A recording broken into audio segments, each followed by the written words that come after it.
Hi everyone, in front of me I've got Honor 400 Pro and let me share with you how to enable the developer options on this device.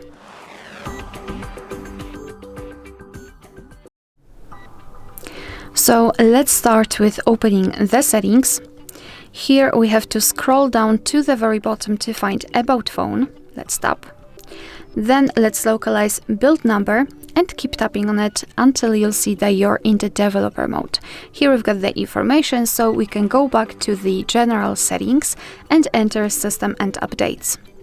Then let's tap on developer options. And here we've got plenty of advanced settings which we can customize.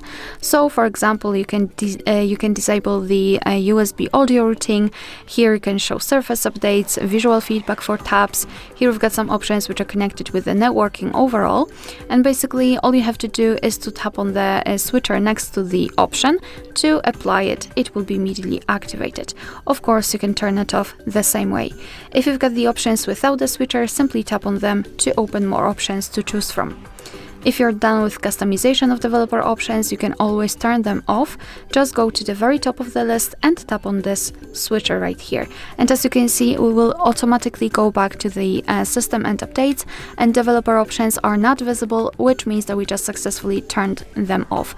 However, no worries, you can customize them again. Just go back to the build number step and keep tapping. Alright, so that will be all. Thank you so much for watching. Please hit the subscribe button and leave the thumbs up.